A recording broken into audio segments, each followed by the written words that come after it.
budget-wise, it was like everybody thought I'm a lunatic because no Indian film by a long distance comes close to it.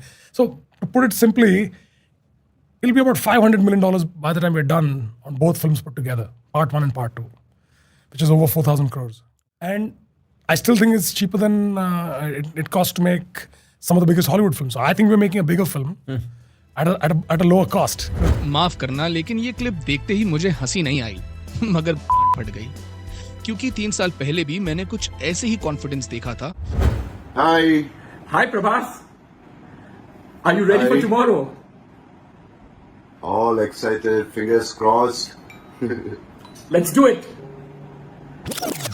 और उसके बाद Indian cinema की सबसे बड़ी mythological disaster हम सब ने मिलकर देखी।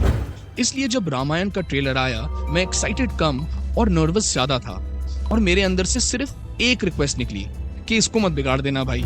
और फिर ट्रेलर शुरू होते ही तो सबसे पहली चीज हमें देखने को मिली वो थी यश एज रावण। और सच कहूं तो ये एक सॉलिड एंट्री है यश की, और एक बहुत बढ़िया क्रिएटिव डिसीजन है रावण से शुरू करने की, क्योंकि अब तक स्क्रीन पर हमने रावण को हमेशा सोने से लथपथ 10 सर वाले दुनिया के सबसे पावरफुल राजा की तरह देखा था, लेकिन यहाँ हम उन्हें नंगे पांव फटे कपड़े में चलते हुए देखते हैं। और अगर रामायण की कहानी आप जानते हो तो ये डिसीजन टॉप क्लास है, क्योंकि ये रावण वो नहीं है जो लंका के सम्राट बन चुके हैं। ये वो रावण है जो अपनी 10,000 साल की तपस्या पूरी करके ब्रह्मा जी से लगभग कॉस्मिक लेवल की शक्तियां लेकर सीधे अपने सौतेले भाई से लंका वापस छीनने जा रहे हैं। तुम्हारा नया राजा। और जमीन पर पानी में लंका के दरवाजे का reflection gives a beautiful visual metaphor. एक ऐसा आदमी जो सिर्फ एक राज्य जीतना नहीं चाहता बल्कि देवताओं को भी चुकाना चाहता है। This is good story telling so far. और इसी वजह से मेरी एक्साइटमेंट बढ़ गई कि इस बार हमें रावण सिर्फ राम के दुश्मन के रूप में नहीं बल्कि एक लेड कैरेक्टर के रूप में दिखेंगे, और शायद पहली बार उनके इरादों की असली गहराई भी देखने को मिलेगी। देवलोक, पृथ्वीलोक, पाताल लोक, तीनों लोकों में एक ही राज होगा। लेकिन इसी सीन में एक प्रॉब्लम भी शुरू होती है जो ट्रेलर के एंड तक मेरा पीछा नहीं छोड़ती। अगर आप देखो तो पूरी लंका डार्क, ग्लूमी और ऑलमोस्ट फैंटेसी गेम जैसी लगती है, और ये सिनेमैटिक लिबर्टी कॉन्शियसली ली है नितिश तिवारी ने, और लेनी भी चाहिए। गुड और इविल का कॉन्ट्रास्ट होना चाहिए। एक तरफ राम, जिनके विजुअल रिप्रेजेंटेशन में हमें दिखता है warm colours such as gold, white, yellow, और दूसरी तरफ रावण की दुनिया जहां है डार्कनेस। लेकिन डार्कनेस क्रिएट करने में और आर्टिफिशियल लगने में बहुत पतली सी लाइन होती है, और ट्रेलर बार बार उस लाइन को क्रॉस करती हुई लगी। और 4,000 करोड़ की फिल्म के लिए ये कंसर्न नहीं, ये उड़ता तीर है, जिसके बारे हम आगे बात करेंगे। So welcome back to cinema under trial. आज हम बात करने वाले हैं इस साल की ही नहीं पर शायद इस डेकेड की सबसे बड़ी फिल्म, सबसे बड़ी कहानी रामायण की। और अगर आप पहली बार इस चैनल पर आए हो तो वेलकम, और एक छोटी सी रिक्वेस्ट, लाइक, शेयर और सब्सक्राइब की। जैसे कि आप स्क्रीन पर देख सकते हैं 98% व्यूअर्स मेरे सब्सक्राइब नहीं है, जो बहुत जरूरी है मेरे जैसे छोटे क्रिएटर के लिए। तो प्लीज सब्सक्राइब कर दीजिए, it will make a huge difference to me. तो आगे बढ़े इस फ्रेम में तो हमें देवलोक की झलक भी दिखाई जाती है, एक बहुत बड़ी जंग रावण और इंद्रा के बीच। कॉन्सेप्ट इंटरेस्टिंग है, स्केल भी बड़ा है, लेकिन एग्जीक्यूशन, यहीं से मेरी प्रॉब्लम शुरू होती है। हर तरफ बर्फ है और हर चीज CGI है।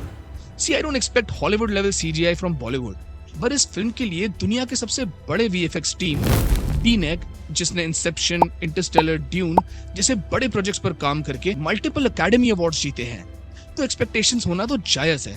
और एक छोटी चीज अगर नोटिस करें तो हर दूसरे फ्रेम में CGI, आग भी CGI, बैकग्राउंड भी CGI, आर्किटेक्चर भी CGI, क्रिएचर भी CGI, यहाँ तक कि क्राउन भी CGI जैसे फील दे रहा है।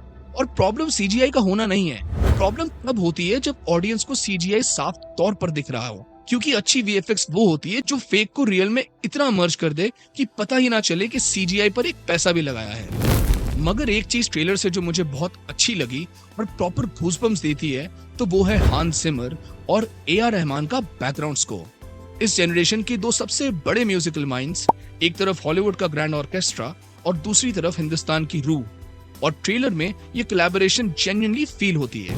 फिर आते हैं इस कहानी के हीरो पर और पूरे इंडिया के भी, Shri Ram, who's played by Ranbir Kapoor, and to be very honest, I'm a fan of this great actor. लेकिन ग्रेट एक्टर होना और हर रोल के लिए परफेक्ट होना दोनों अलग चीजें हैं। और संजू के बाद रणवीर अपने बॉडी लैंग्वेज और डायलॉग डिलीवरी पर काम करते नहीं दिख रहे हैं। इनफैक्ट यहाँ भी किसी जगह मुझे ये सीता को वापस लाने वाले राम कम और बाप का बदला लेने वाले रणविजय सिंह ज्यादा लगे। और चेहरे और एक्सप्रेशंस में भी राम की शांति, उनकी डिविनिटी और उनकी प्योरिटी अभी तक नजर नहीं आई। कुछ लोग बोलेंगे कि oh it's because he eats beef and drinks alcohol and blah blah. बे ऐसा कुछ नहीं है यार, हर चीज को फूड मेन्यू से कनेक्ट मत करो वरना रामदेव से एक्टिंग कराओगे क्या। पर हो सकता है हमने उन्हें ऑलरेडी 2-4 आइकॉनिक किरदार में देख रखा है, which is why it's hard to see him as Ram. और ये भी हो सकता है कि फिल्म में सब अलग हो, लेकिन ट्रेलर का काम होता है फर्स्ट इंप्रेशन देना। और मेरी फर्स्ट इंप्रेशन रणबीर की काफी अंडरवेलमिंग है। साई पल्लवी की बात करूं तो इस पॉइंट पर शायद काफी लोग मुझसे डिसएग्री करेंगे। वो एक अच्छी एक्ट्रेस है, लेकिन ट्रेलर देखकर मुझे वो डिवाइन प्रेजेंस महसूस नहीं हुई जो सीता के कैरेक्टर से नेचुरली एक्सपेक्ट होती है। और जेन्युइनली मैं चाहता हूँ कि मैं गलत साबित हो जाऊं, क्योंकि अगर राम और सीता इमोशनल लेवल पर काम नहीं करते तो रामायण का आधा असर वहीं खत्म हो जाता है। क्योंकि यही इस फिल्म की असली चैलेंज है। रामायण की सबसे बड़ी प्रॉब्लम पता है क्या है? कि हम हिंदुस्तानी बड़े हुए हैं रामायण की कहानी सुनते हुए, तो इसकी कहानी सबको पता है। तो ऑडियंस थिएटर में कहानी के लिए नहीं बल्कि उसकी एक्सपीरियंस और स्पेक्टिकल के लिए जाएगी। और इसी वजह से इस फिल्म का VFX ऑप्शनल नहीं था, यही इस फिल्म का सबसे बड़ा हीरो होना चाहिए था। और शायद इसी वजह से मेरी एक्सपेक्टेशंस इतनी हाई थी। हर इंटरव्यू में 4000 crore, world class, biggest film ever, Hollywood level, कहीं इन्होंने ये तक कहा है कि ये फिल्म हम इंडियंस को खुश करने के लिए नहीं बना रहे। इन भाई साहब को अगर गोरों की वाहवाही नहीं मिली तब ये इस फिल्म को फेलियर समझेंगे। देखो, ग्लोबल ऑडियंस तक पहुंचना बुरी बात नहीं है, मगर जिनके लिए ये कहानी सिर्फ कहानी नहीं बल्कि उनकी फेथ है, वो इनकी प्रायोरिटी बाद में है। पहले इनको गोरों को खुश करना है। और यही पनौती फैल गई। वैसे पनौती से याद आया, ये यहाँ क्या कर रहा है? अब शायद नमित मल्होत्रा ने इसलिए भी कहा हो क्योंकि इन्होंने 4000 करोड़ लगाकर एक मास्टरपीस बनाई है जो इनके हिसाब से हॉलीवुड को टक्कर देगी। तो भाई एक्सपेक्टेशन ऑडियंस ने नहीं, आपने खुद रेस की है। अब एडिडास बोलकर एडिबास बेचोगे तो लोगों के मुंह से गजल थोड़ी सुनोगे। और मुझे तो कहीं ना कहीं ये लगता है कि बजट का काफी मोटा हिस्सा इन्होंने मार्केटिंग और PR पे लगा दिया। पर लगाया जहां भी हो, अगर बजट वाकई 4000 करोड़ है तो नेचुरली लोग कंपेयर भी करेंगे हॉलीवुड से, कि जहां स्पाइडरमैन और ओडिसी जैसे प्रोजेक्ट्स का कंबाइंड बजट भी रामायण से कम है, वहां उनका VFX इतना बिलीवेबल और हमारा इतना आर्टिफिशियल क्यों लग रहा है। मुझे रियल लोकेशंस का भी इशू लगा।